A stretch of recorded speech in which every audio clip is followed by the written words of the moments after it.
Hello दोस्तों, आपका स्वागत है स्टडी क्लिक पर। और आज मैं आपके लिए सर्कुलेटरी सिस्टम का बहुत ही इम्पोर्टेंट लेक्चर लेकर आया हूं। इसमें बहुत ही फैक्ट्स होंगे जो कि आपको एग्जाम पर्पस के लिए बहुत ही हेल्पफुल होंगे। तो इसे पूरा ध्यान से देखें और फॉलो करें। तो शुरू करते हैं। अगर वैस्कुलर कनेक्टिव टिश्यू की बात करें तो यह दो टाइप का होता है, ब्लड और लिम्फ। ब्लड को देखते हैं। स्टडी ऑफ ब्लड, इसको क्या कहते हैं? हीमेटोलॉजी। ये हीमेटोलॉजी इस तरह भी स्पेल्ड होता है। एक्चुअली ये एक अमेरिकन स्टाइल है और दूसरा ब्रिटिश स्टाइल है, तो स्पेलिंग पे ज़्यादा मत जाइए, दोनों का मतलब एक ही है। अगर ब्लड फॉर्मेशन के प्रोसेस की बात कहें तो इसको हीमोपोइसिस कहते हैं और यह बोन मैरो में होता है। ब्लड का कलर रेड होता है और इसका पीएच जो है स्लाइटली एल्कलाइन होता है। और हमारे बॉडी में ब्लड का जो वॉल्यूम है लगभग 5 लीटर होता है।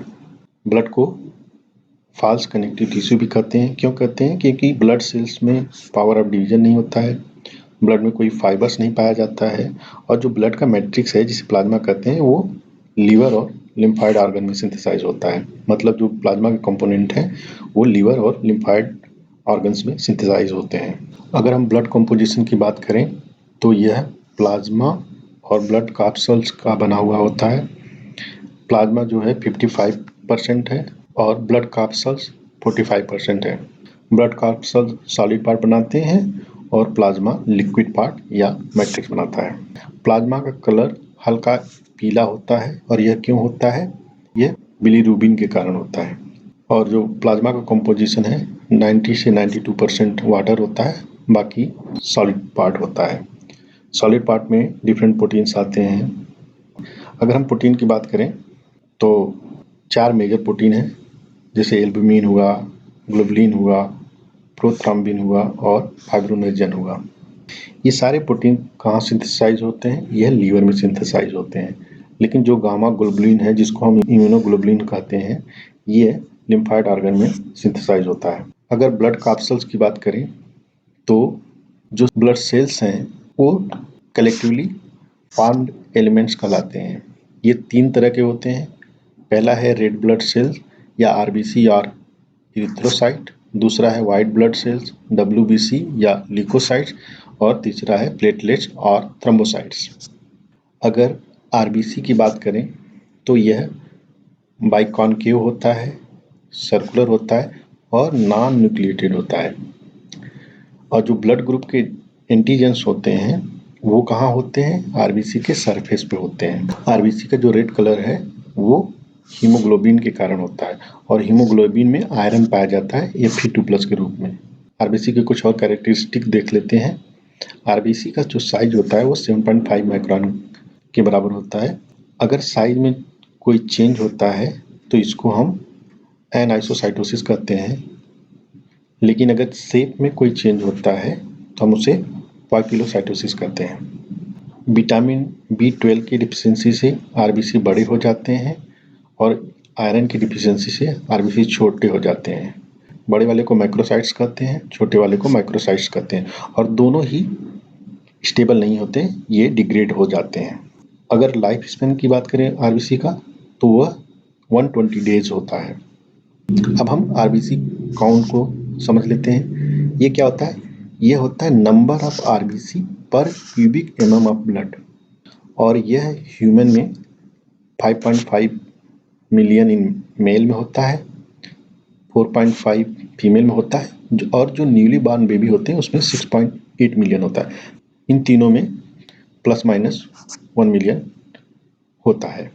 जब आरबीसी का काउंट कम होता है तो इस कंडीशन को एनीमिया कहते हैं। यह 3 वजहों से हो सकता है।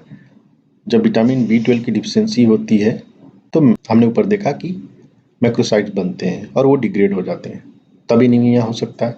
अगर आयरन की डिफिशियंसी होती है तो माइक्रोसाइट्स बनते हैं और उनका डिग्रेडेशन हो जाता है, तब एनीमिया हो सकता है। और कभी घाव लगने से, चोट लगने से या कुछ होने से अगर एक्सेस ब्लड लॉस हो जाए तब भी एनीमिया हो सकता है। आरबीसी के फॉर्मेशन को हम इरिथ्रोपोइसिस कहते हैं और जिन ऑर्गन्स में आरबीसी प्रोड्यूस होता है उनको इरिथ्रोपोइटिक ऑर्गन्स कहते हैं। आरबीसी का जो डिस्ट्रक्शन होता है वो कहाँ होता है, वो स्प्लीन में होता है, इसीलिए इसे ग्रेवयार्ड ऑफ आरबीसी कहते हैं। स्प्लीन जो होता है वो एक्सेस ब्लड कैप्सूल्स को स्टोर करता है, इसीलिए इसको ब्लड बैंक ऑफ बॉडी कहते हैं। अब व्हाइट ब्लड सेल्स को देख लेते हैं। डब्ल्यूबीसी को ल्यूकोसाइट्स भी कहते हैं क्योंकि ये कलरलेस होते हैं। टोटल ल्यूकोसाइट काउंट मतलब टीएलसी जो होता है, टोटल ल्यूकोसाइट काउंट जिसको टीएलसी भी कहते हैं, वो क्या होता है, वो होता है नंबर ऑफ डब्ल्यूबीसी पर क्यूबिक एमएम ऑफ ब्लड। ये कितना होता है, 6000 से 8000 तक होता है, plus minus 2000 to 3000। Life span short होता है इनका, आवर्स टू डेज ही होता है। अगर टीएलसी का नंबर इंक्रीज होता है तो इसको ल्यूकोसाइटोसिस कहते हैं, लेकिन टीएलसी का नंबर अगर डिक्रीज होता है तो इसको ल्यूकोसाइटोपिनिया कहते हैं। जब भी कोई भी माइक्रोबियल इन्फेक्शन होता है, जैसे बैक्टीरिया वायरस का, तो टीएलसी इंक्रीज होता है। लेकिन जैसे कुछ कंडीशन है टाइफाइड एंड एड्स, इसमें टीएलसी का नंबर घट जाता है। ल्यूकीमिया क्या होता है, जब एबनॉर्मल इंक्रीज हो जाता है टीएलसी में तो इसको ल्यूकीमिया कहते हैं या ब्लड कैंसर भी कहते हैं। क्या होता है यहाँ पे, टीएलसी का नंबर 1 लाख से ज़्यादा हो जाता है और यही कंडीशन ब्लड कैंसर कहलाता है। जो डब्ल्यूबीसी हैं वो 2 टाइप्स के होते हैं। किस बेसिस पे, न्यूक्लियस और नेचर ऑफ साइटोप्लाज्म के बेसिस पे। पहला होता है ग्रेनुलोसाइट, दूसरा होता है ये ग्रेनुलोसाइट्स। ग्रेनुलोसाइट्स में आप देखिए नाम से ही समझ में आता है कि इसमें ग्रेन्यूल्स प्रेजेंट होते हैं साइटोप्लाज्म में, और इनका जो न्यूक्लियस होता है वो मल्टी लोब्ड होता है, इसीलिए इन डब्ल्यूबीसी को पॉलीमार्फो न्यूक्लियर डब्ल्यूबीसी कहते हैं। इनके एग्जांपल्स देख लीजिए, यूसिनोफिल्स, बेसोफिल्स और न्यूट्रोफिल्स है। अगर एक ग्रेनुलोसाइट की बात करें तो इसमें ग्रेन्यूल्स जो होते हैं वो एब्सेंट होते हैं और न्यूक्लियस मल्टीलोब नहीं होता है, इसीलिए ऐसे डब्ल्यूबीसी को मोनोन्यूक्लियर डब्ल्यूबीसी कहते हैं। ये कौन से हैं, मोनोसाइट्स और लिम्फोसाइट्स। तो देखिए जितने फिल्स वाले हैं वो ग्रेनुलोसाइट्स हैं और जो साइट्स हैं वो ये ग्रेनुलोसाइट्स हैं। एक दो पॉइंट और देख लेते हैं डब्ल्यूबीसी से।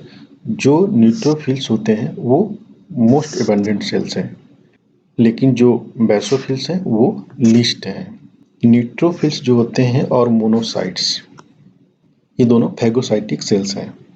बेसोफिल्स जो होता है ये हिस्टामिन, सीरोटोनिन, हिपेरिन ये सब सिक्रीट करता है और इन्फ्लेमेटरी रिएक्शन में बहुत ही इंपॉर्टेंट रोल प्ले करता है। यूसिनोफिल्स, आपने सुना है कि यूसिनोफिल्स बढ़ जाता है, कब बढ़ता रहता है, जब कभी इन्फेक्शन होता है, और यह एलर्जिक रिएक्शन से रिलेटेड होता है। लिम्फोसाइट्स जो होते हैं 2 तरह के होते हैं, बी और टी फॉर्म्स, ये इम्यून रिस्पॉन्स से रिलेटेड है। अब प्लेटलेट्स के बारे में देख लेते हैं। ये 2 से 3 माइक्रोन के होते हैं। इनका जो लाइफ स्पैन होता है 2 to 4-5 डेज होता है और इनका जो काउंट है वह 1.5 से 3.5 लाख पर क्यूबिक एमएम ऑफ ब्लड होता है। इनको थ्रोम्बोसाइट्स भी कहते हैं और ये नॉन न्यूक्लिएटेड सेल फ्रेगमेंट्स हैं एक्चुअली, और ये प्रोड्यूस होते हैं बोन मैरो की स्पेशल सेल से जिनको मेगा कैरियोसाइट्स कहते हैं। ये डिस्क लाइक होते हैं, ओवल होते हैं और या बाइकॉन्वेक्स होते हैं। प्लेटलेट्स का जो नंबर कम होता है इस कंडीशन को थ्रोम्बोसाइटोपिनिया कहते हैं। और थ्रोम्बोसाइट का जो क्रिटिकल काउंट है वो कितना होता है, 40,000 होता है पर क्यूबिक एमएम ऑफ ब्लड। अगर क्रिटिकल नंबर से कम नंबर हो जाता है थ्रोम्बोसाइट्स का तो स्किन पर रेड स्पॉट, रैशेस आ जाते हैं और इस डिजीज को परप्यूरा डिजीज कहते हैं। प्लेटलेट्स साथ ही साथ डिफरेंट सब्सटेंस रिलीज करते हैं जो कि ब्लड क्लॉटिंग से रिलेटेड होते हैं। मतलब ये सब्सटेंसेस जो होते हैं ब्लड क्लॉटिंग में भाग लेते हैं, मतलब प्लेटलेट्स ब्लड क्लॉटिंग के लिए बहुत ही ज़रूरी है। एक्चुअली ब्लड क्लॉटिंग जो होता है ये कब होता है, किसी इंजरी या ट्रॉमा के रिस्पॉन्स में होता है, और यह क्यों होता है कि हमारे शरीर से एक्सेसिव ब्लड का लॉस ना हो। एक पॉइंट और देख लीजिए, कैल्शियम आयन जो होता है ये बहुत इंपॉर्टेंट रोल प्ले करता है क्लॉटिंग में। ये ब्लड सेल्स के स्कीमेटिक डायग्राम है। देखिए आपका आरबीसी होगा जिसमें न्यूक्लियस नहीं है, और ये आपका देखिए ये ग्रेनुलर डब्ल्यूबीसी है, मोनोसाइट और लिम्फोसाइट, और ये आपका ग्रेनुलर डब्ल्यूबीसी है जिसमें आप देखिए ये मल्टी लोब्ड न्यूक्लियस है, और ये प्लेटलेट्स हैं। ब्लड ग्रुप्स को देख लेते हैं। एक्चुअली डिफरेंट टाइप्स का ब्लड ग्रुपिंग किया गया है, मोर देन 30+ डिफरेंट टाइप के ब्लड ग्रुपिंग है, लेकिन दो बहुत ही इम्पॉर्टेंट ग्रुपिंग्स हैं जिनको हम यहाँ पे देखते हैं। एक है एबीओ ब्लड ग्रुप सिस्टम और दूसरा है आरएच ब्लड ग्रुप सिस्टम। ये जो एबीओ ब्लड टाइप्स हैं इनको कार्ल लैंडस्टीनर ने डिस्कवर किया था और इसके लिए इनको नोबेल प्राइज मिला था। ये एबीओ ग्रुपिंग क्या है? ये बेस्ड है प्रेजेंस और absence of two surface antigens. जो आरबीसी के सरफेस पे एंटीजेंस पाए जाते हैं ए एंड बी, ये इनके प्रेजेंस या एब्सेंस पे बेस्ड है। और एबीओ ब्लड ग्रुप में डिफरेंट इंडिविजुअल्स में दो नेचुरल एंटीबॉडीज पाए जाते हैं जो कि एंटीजेंस के रिस्पॉन्स में बनते हैं। तो अब हम एंटीजन और एंटीबॉडी के डिस्ट्रीब्यूशन को देख लेते हैं। एबीओ सिस्टम में 4 ग्रुप्स हैं, मतलब 4 ब्लड ग्रुप हैं। वो क्या है? ये बी, ए बी और ओ। तो इनमें एंटीजन और एंटीबॉडी ऐसे डिस्ट्रीब्यूशन हैं, इनको हम देख लेते हैं। देखिए 4 टाइप्स के जो ब्लड ग्रुप हैं, group A, group B, group A B and group O. इनका नाम जो है वो एंटीजन के वजह से है। अगर एंटीजन ए प्रेजेंट है तो उसे ए कहेंगे, बी प्रेजेंट है तो उसे बी कहेंगे, ए बी प्रेजेंट है तो उसे ए बी कहेंगे, और नहीं प्रेजेंट है तो ओ कहेंगे। एंटीजन कहाँ पाया जाता है? वो आरबीसी के सरफेस से पाया जाता है, और हमारा जो एंटीबॉडी है वो कहाँ होता है? वो सीरम या प्लाज्मा में होता है। तो देखिए जो ग्रुप ए है, ब्लड ग्रुप ए है, उसमें एंटीजन तो ए है, लेकिन एंटीबॉडी क्या है? एंटी बी एंटीबॉडी है। बी में एंटी ए एंटीबॉडी है बट एंटीजन बी है। और ग्रुप ए बी में कोई भी एंटीबॉडी नहीं है लेकिन दोनों एंटीजन है। और ग्रुप ओ में दोनों ही एंटीबॉडी हैं लेकिन कोई भी एंटीजन नहीं है। इसी को हम इस डायग्राम से देख लेते हैं तो हमें और अच्छी तरह से समझ आ जाएगा।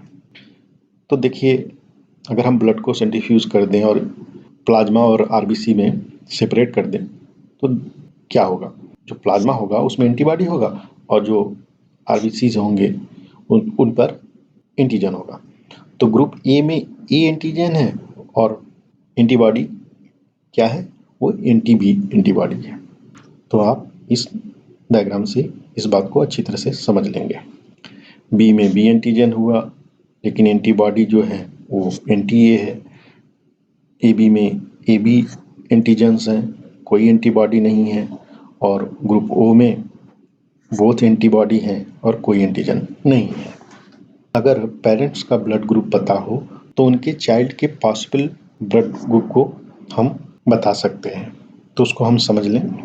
आप इस चार्ट को देख लेंगे तो आपको समझ में आ जाएगा कि कैसे क्या है, लेकिन 1-2 पॉइंट में बता देता हूँ तो ये समझना आसान रहेगा, ये हेल्पफुल होगा।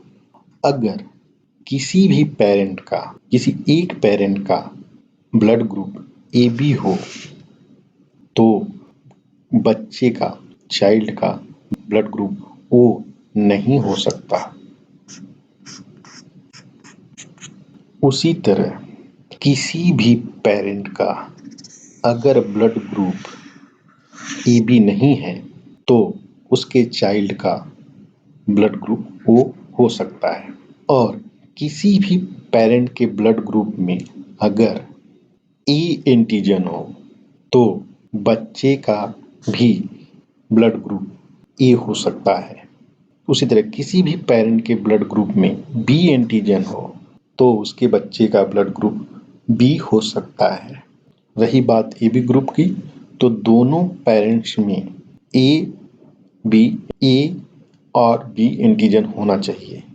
ऐसा नहीं कि केवल एक ही पेरेंट में दोनों एंटीजन हो ए बी, तब भी बच्चे का ब्लड ग्रुप ए बी नहीं हो सकता। देखिए यहाँ पे ए बी है, यहाँ पे ए बी है, यहाँ पे ए बी है, और दूसरे पेरेंट में भी ए या बी है, ए बी है या ए है, तभी यहाँ पे ए बी हुआ। लेकिन देखिए यहाँ पे ए बी है, लेकिन दूसरे पेरेंट में ए या बी नहीं है, ओ है, तो यह ए बी नहीं होगा। लेकिन यहाँ देखिए एक पेरेंट में ए है एंटीजन, दूसरे पेरेंट में बी एंटीजन, तो ये ए बी हो गया। तो आप इससे इसको समझ लेंगे।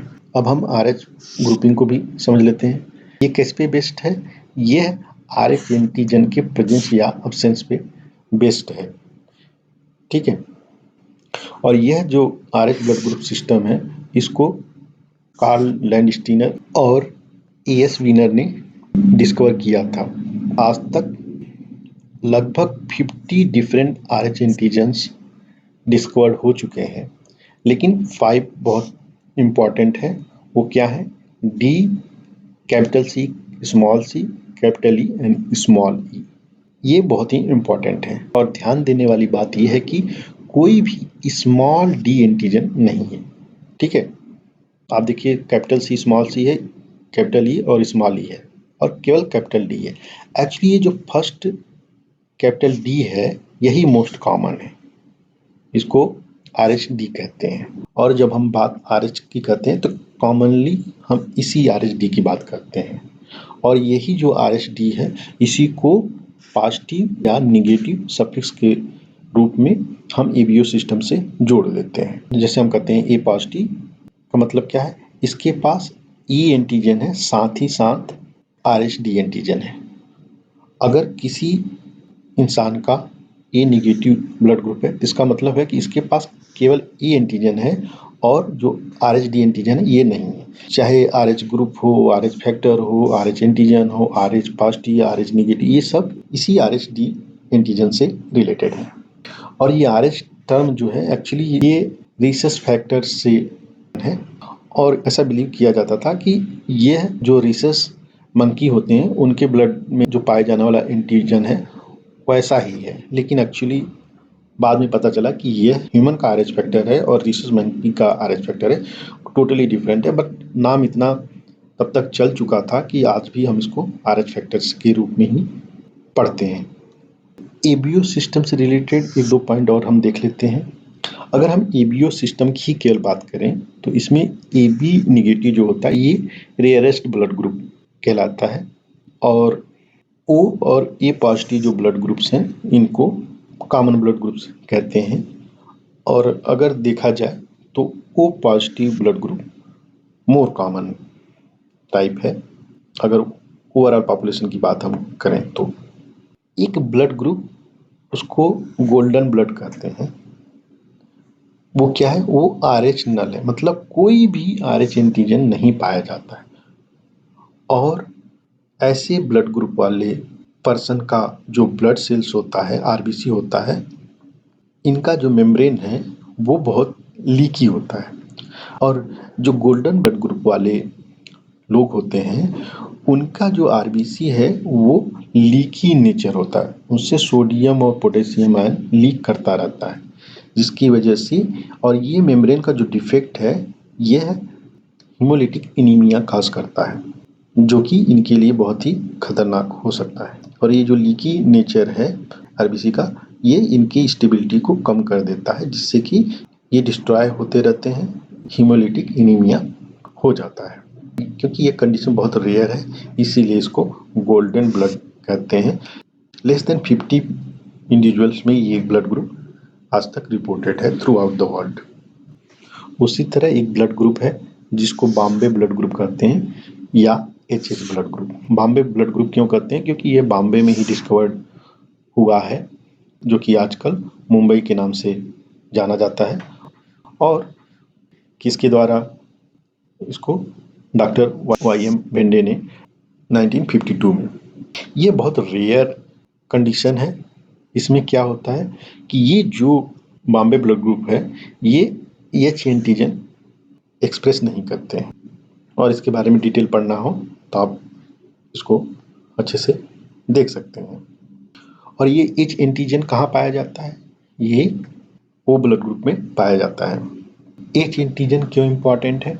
क्योंकि दोनों, चाहे ए एंटीजन हो या बी एंटीजन हो, दोनों एच एंटीजन से बनते हैं। तो ये भी एक बहुत ही रेयर ब्लड ग्रुप है। अब हम ब्लड ट्रांसफ्यूजन को समझ लेते हैं। ब्लड ट्रांसफ्यूजन क्या होता है? इसमें ब्लड इंट्रावेनसली दिया जाता है पेशेंट को, लेकिन ब्लड ट्रांसफ्यूजन को बहुत ही केयरफुल ढंग से प्रोसेस किया जाता है, क्योंकि अगर ऐसा नहीं करेंगे तो ब्लड क्लम्पिंग या एग्लूटिनेशन हो सकता है और यह आरबीसी को डिस्ट्रॉय कर सकता है। एग्लूटिनेशन एक्चुअली होता क्या है? जब दो डिफरेंट ब्लड ग्रुप्स को आप मिक्स करते हैं तो एक ब्लड ग्रुप का एंटीजन दूसरे ब्लड ग्रुप के एंटीबॉडी से रिएक्ट करेगा और आरबीसी का क्लम्प बन जाएगा। और जब आरबीसी का क्लम्प बन जाएगा तो वो अच्छा नहीं होगा। मान लीजिए कि एक ब्लड ग्रुप वाला बंदा है, मान लीजिए एक ब्लड ग्रुप का पेशेंट है और उसको आपने दूसरे ब्लड ग्रुप का ब्लड दे दिया, तो क्या होगा कि दूसरे ब्लड ग्रुप का जो एंटीजन होगा वो पेशेंट के एंटीबॉडी से रिएक्ट करेगा और आरबीसी का क्लम्प बन जाएगा। और वो आरबीसी का क्लम्प बन जाएगा तो वेन्स में जब वो जाएगा तो वो वेन्स को डैमेज कर सकता है और यह फैटल हो सकता है पेशेंट के लिए। तो इसलिए इसको ध्यान में रखा जाता है कि आरबीसी का क्लम्पिंग ना हो। इसलिए जब भी ब्लड ट्रांसफ्यूजन होता है तो पहले एक ग्लूटिनेशन टेस्ट किया जाता है। इसमें क्या होता है? डोनर्स के ब्लड को रिसिपिएंट के ब्लड से मिक्स किया जाता है। अगर क्लम्प नहीं बनता है तो इसका मतलब हुआ कि ब्लड जो है कंपेटेबल है और ब्लड ट्रांसफ्यूजन किया जा सकता है। अब हम ब्लड ट्रांसफ्यूजन को इस चार्ट से समझते हैं। देखिए, ब्लड ट्रांसफ्यूजन को समझने के लिए आप इस चार्ट को देख लेंगे तो आपको आसानी से समझ में आ जाएगा। लेकिन एक चीज़ याद रखिएगा, एक रूल है, बहुत ही सिंपल रूल है, नो न्यू एंटीजन। ठीक है? अगर आप इस पॉइंट को याद रखते हैं तो ब्लड ट्रांसफ्यूजन को समझना बहुत ही आसान है और आपको कभी भी कोई प्रॉब्लम नहीं होगा। अगर ब्लड ट्रांसफ्यूजन से रिलेटेड कोई भी जीएस का क्वेश्चन आता है तो उसे सॉल्व करने में आपको कोई भी प्रॉब्लम नहीं होगी अगर आप इस पॉइंट को समझ लेते हैं। नो न्यू एंटीजन मतलब जब भी ब्लड दिया जाता है पेशेंट को तो पेशेंट को कोई भी ब्लड ऐसा नहीं दिया जाएगा जिससे कि पेशेंट को न्यू एंटीजन मिले। क्योंकि अगर न्यू एंटीजन पेशेंट को मिलेगा तो जो पेशेंट का इम्यून सिस्टम है वो डोनर्स के जो आरबीसी हैं उनको डिस्ट्रॉय कर देगा, क्योंकि इम्यून सिस्टम जो है एंटीबॉडी बनाने लगेगा ज़्यादा और जो डोनर का आरबीसी होगा उसके आरबीसी पे जो एंटीजन होगा उसके अगेंस्ट जो एंटीबॉडी होगा रिसिपिएंट के बॉडी में जो बनेगा वो आरबीसी जो डोनर का होगा उसको डिस्ट्रॉय कर देगा। तो इसीलिए ये ध्यान रखा जाता है कि जब भी हम कोई ब्लड किसी पेशेंट को देते हैं, मतलब रिसिपिएंट को देते हैं, तो वो न्यू एंटीजन लेकर ना आए। तो देखिए, एग्जाम्पल से हम समझते हैं। हमें एक ध्यान क्या रखना है कि कोई भी नया एंटीजन हमें नहीं देना है। ठीक है? तो मान लीजिए हम ब्लड ग्रुप ए लेते हैं, तो ए ब्लड ग्रुप में एंटीजन ए है, तो अगर हम ए वाले ब्लड ग्रुप को अगर हम ए वाला ही ब्लड ग्रुप देंगे तो हम तो कोई नया एंटीजन नहीं दे रहे हैं, सेम एंटीजन है, तो ये दिया जा सकता है। लेकिन अगर हम मान लीजिए बी ब्लड ग्रुप को ए वाले को देते हैं तो क्या होगा? हम नया एंटीजन देंगे, तो ये हमें नहीं देना चाहिए। अगर हम ए बी वाला देना चाहें तो क्या होगा? इसमें देखिए एंटीजन ए है और एंटीजन बी भी है, तो ये भी तो एंटीजन बी न्यू है, तो इसको हम ए वाले को नहीं देंगे। लेकिन ओ को देखिए, ओ का क्या है? ओ में देखिए क्या है? कोई भी एंटीजन नहीं है, तो इसको हम ए वाले को दे सकते हैं। तो समझ में आया? तो होप कि आपको ये समझ में आ गया होगा। अब हम बी वाले को देखते हैं। बी में क्या है? एंटीजन बी है, तो हम इसको बी वाला दे देंगे। बी ब्लड ग्रुप के पेशेंट को हम, मतलब बी वाले ब्लड ग्रुप को बी ब्लड ग्रुप वाला ब्लड दे सकते हैं क्योंकि सेम एंटीजन है, कोई नया एंटीजन नहीं दिया जा रहा है। लेकिन हम ए वाला नहीं दे सकते क्योंकि ये नया एंटीजन है।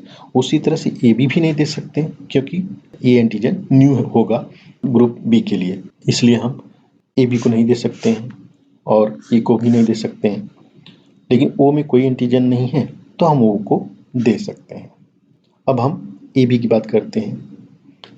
ए बी में दोनों एंटीजन है, ठीक है, तो हम ए बी को तो ए बी का दे ही सकते हैं, ए भी दे सकते हैं क्योंकि ए में एंटीजन है, यहाँ भी ए एंटीजन है। बी वाले का ब्लड भी हम दे सकते हैं क्योंकि बी एंटीजन यहाँ है और बी एंटीजन यहाँ है, मतलब कोई भी हम नया एंटीजन नहीं दे रहे हैं तो हम दे सकते हैं। यहाँ पे कोई एंटीजन नहीं पाया जाता है तो ओ वाले को भी दे सकते हैं। तो इसीलिए जो ए बी है वो यूनिवर्सल रिसिपिएंट कहलाता है, ठीक है। अब देखिए ग्रुप ओ का देखते हैं। ग्रुप ओ में कोई भी एंटीजन नहीं है तो हम ओ को सिर्फ ओ वाला का ही देंगे क्योंकि कोई भी और ब्लड ग्रुप हम उठाते हैं तो सब में एक एंटीजन है जो कि इसके लिए ओ वाले ब्लड ग्रुप के लिए न्यू एंटीजन होगा, तो हम इसको नहीं देंगे क्योंकि ओ ब्लड ग्रुप हमने देखा कि ये सबको ब्लड दे सकता है, इसलिए हम इसको यूनिवर्सल डोनर कहते हैं। एक्चुअली हम देखें, अगर मोर प्रिसाइसली आप देखें तो जो ए बी पॉजिटिव होता है ये यूनिवर्सल रिसिपिएंट है और जो ओ निगेटिव होता है वो यूनिवर्सल डोनर है। ये पॉजिटिव या निगेटिव आरएच फैक्टर से रिलेटेड चीज़ें हैं। आरएच फैक्टर को जब हम कंसीडर करते हैं तो टोटल ब्लड ग्रुप्स 8 हो जाते हैं।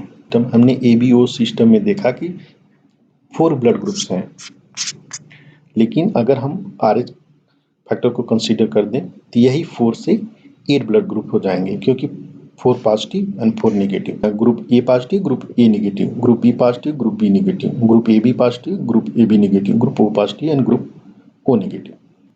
तो ये पॉइंट भी आप ध्यान में रख लीजिए। होप कि आपको ये ब्लड ट्रांसफ्यूजन समझ में आ गया होगा। आरएच फैक्टर क्यों इम्पॉर्टेंट है, इससे रिलेटेड एक बहुत ही फैटल कंडीशन है, डिजीज़ बेबी से रिलेटेड है जिसको हम यहाँ पे समझ लेते हैं। एक्चुअली एक डिजीज़ है जिसको कहा जाता है इरिथ्रोब्लास्टोसिस फिटालिस या हीमोलाइटिक डिजीज ऑफ न्यूबॉर्न। ये क्या होता है इसको हम समझते हैं। मान लीजिए फादर आरएच पॉजिटिव है और माँ आरएच निगेटिव है, कोई भी ब्लड ग्रुप हो, लेकिन मान लीजिए फादर आरएच पॉजिटिव है और माँ और मदर जो है वो आरएच निगेटिव है। तो जो पहला प्रेगनेंसी होता है उसमें क्या होगा कि अगर बेबी का ब्लड ग्रुप आरएच पॉजिटिव है तो क्या होगा, पहले प्रेगनेंसी में तो कोई प्रॉब्लम नहीं होगा क्योंकि प्रेगनेंसी के दौरान जो ये दो ब्लड ग्रुप है, मदर का ब्लड ग्रुप और बच्चे का, चाइल्ड का ब्लड ग्रुप, फीटस का ब्लड ग्रुप, ये वेल सेपरेटेड होता है प्लेसेंटा से, तो कोई प्रॉब्लम नहीं होता। लेकिन जब डिलीवरी होती है तो वहाँ पे चांस होता है कि कुछ ब्लड सेल्स जो बच्चे के हैं वो माँ के ब्लड स्ट्रीम में मिल सकते हैं। तो क्या होगा, जब फर्स्ट डिलीवरी हो जाएगी ये बच्चा नॉर्मल रहेगा, लेकिन माँ के शरीर में जो बच्चे का जो आरएच पॉजिटिव ब्लड इंटर किया था थोड़ा बहुत, उसके अगेंस्ट एंटीबॉडीज बन जाता है और ये एंटीबॉडीज स्टेबल रहता है। अगेन जब यही मदर फिर प्रेग्नेंट होती है सेकेंड टाइम और उस बच्चे का भी ब्लड ग्रुप आरएच पॉजिटिव हो, तब यह बहुत ही खतरनाक है। इस समय क्या होता है, इस समय ये जो एंटीबॉडी बने थे वो प्लेसेंटा के थ्रू बच्चे के शरीर के अंदर इंटर करेंगे, मतलब फीटस के सर्कुलेशन में ये एंटीबॉडी इंटर करेंगे। जब ये एंटीबॉडी यहाँ आएंगे तो ये आरएच एंटीजन से बाइंड करेंगे और उसके आरबीसी को, मतलब फीटस के आरबीसी को डिस्ट्रॉय कर देंगे। तो क्या होगा कि सीवियर एनीमिया कंडीशन या जॉन्डिस हो जाएगा और ये फैटल हो जाता है, मतलब दूसरा जो ये प्रेगनेंसी का चाइल्ड है, फीटस है, ये डेड कर जाता है इसकी वजह से। मतलब माँ के शरीर में जो एंटीबॉडी बना होता है वो फीटस को किल कर देता है, लेकिन इस कंडीशन को प्रिवेंट किया जा सकता है। वो कैसे? जब पहली डिलीवरी होती है उसी समय इमीडिएटली विदिन 24 आवर अगर मदर को आफ्टर डिलीवरी अगर मदर को NTRH एंटीबॉडी का शॉट दे दिया जाए तो ये एंटीबॉडी नहीं बनेगी और नेक्स्ट प्रेगनेंसी में कोई प्रॉब्लम नहीं होगा। एक एग्जांपल है जैसे रोगम, इसे यूज किया जाता है इस कंडीशन से बचने के लिए, मतलब इरेथ्रोब्लास्टोसिस फिटालिस जो है इससे बचने के लिए रोगम का यूज किया जाता है। रोगम क्या है? यह NTRH एंटीबॉडी है। अब हम प्लाज्मा और सीरम में डिफरेंस देख लेते हैं। प्लाज्मा और सीरम में क्या डिफरेंस है उसको हम देख लेते हैं। एक बेसिक डिफरेंस है प्लाज्मा और सीरम में, वो क्या है? जो प्लाज्मा होता है वो क्या होता है? वो ब्लड माइनस कार्सल्स है और सीरम क्या है? प्लाज्मा में से क्लॉटिंग फैक्टर्स को निकाल देते हैं तो वह सीरम कहलाता है। क्लॉटिंग फैक्टर्स क्या है? जैसे एक एग्जांपल है क्लॉटिंग फैक्टर्स का फाइब्रिनोजेन। अगर प्लाज्मा में से ये क्लॉटिंग फैक्टर को हम निकाल देते हैं तो यह सीरम कहलाता है। तो इसको कैसे करते हैं आप ये देखिए। तो पहले हम प्लाज्मा को समझ लें। वो क्या है कि हम जैसे ब्लड है उसको हमने एक ट्यूब में कलेक्ट किया तो उस ट्यूब में ऑलरेडी एंटीकोगुलेंट्स होता है, या वो ट्यूब कोटेड हो एंटीकोगुलेंट से या उसमें हम थोड़ा सा कुछ अमाउंट एंटीकोगुलेंट का उस ट्यूब में डाल देते हैं। तो इससे क्या होता है कि जब हम ब्लड कलेक्ट करते हैं तो ये जो एंटीकोगुलेंट्स होते हैं वो क्लॉट फॉर्मेशन, जो ब्लड क्लॉट फॉर्मेशन होता है वो नहीं होने देता है। आपने कभी देखा कि जब ब्लड हमारे शरीर से बाहर निकलता है तो वो शरीर से बाहर निकलते ही क्लॉट बन जाता है।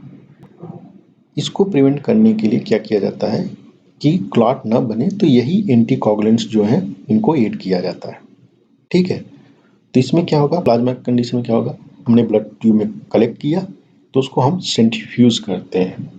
तो हम सेंट्रीफ्यूज करेंगे तो जो ब्लड सेल्स हैं WBC और प्लेटलेट्स RBC ये सब ट्यूब के बॉटम में आ जाते हैं। जो लिक्विड पार्ट होता है, जो मैट्रिक्स होता है, वो प्लाज्मा वो सुपरनेटेंट के रूप में ऊपर ट्यूब में रह जाता है।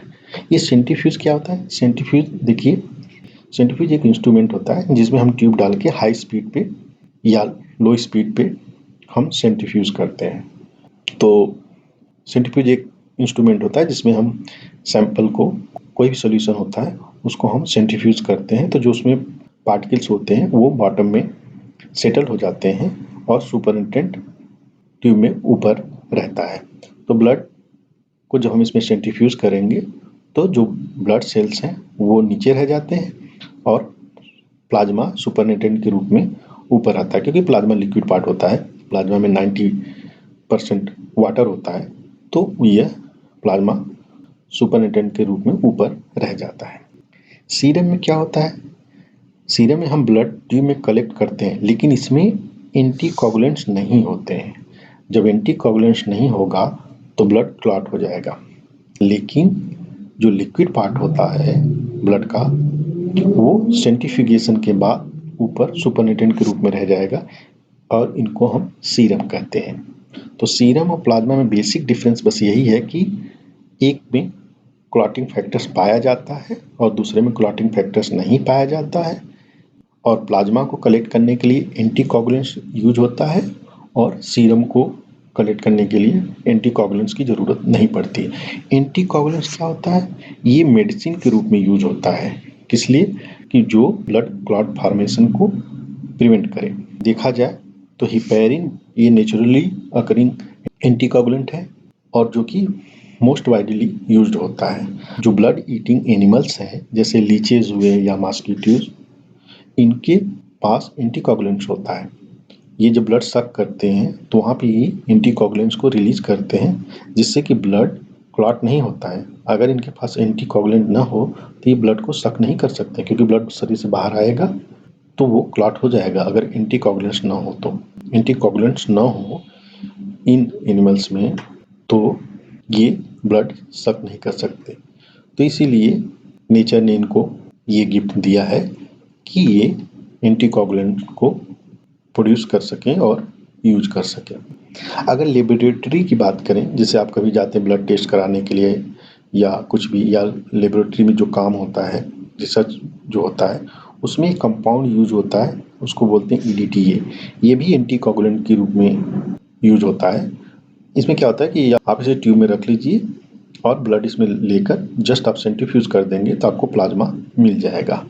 EDTA को इसके शॉर्ट फॉर्म से ही ज़्यादा जाना जाता है, क्योंकि इसका फुल फॉर्म बहुत बड़ा है, आप देखिए, तो इसको याद करना बड़ा टफ है। कोई इसका फुल फॉर्म कभी नहीं पूछेगा, लेकिन हाँ, ये EDTA आपको याद रहना चाहिए।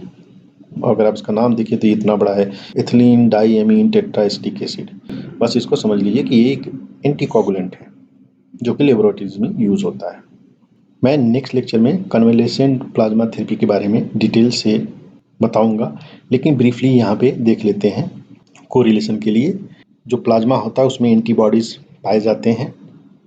तो क्या है कि प्लाज्मा थेरेपी में होता क्या है कि मान लीजिए कोई इन्फेक्शन हुआ किसी इंसान के अंदर और वो आदमी रिकवर हो गया उस इन्फेक्शन से, तो उसके शरीर में एंटीबॉडीज उस इन्फेक्शन के अगेंस्ट बन जाएगा।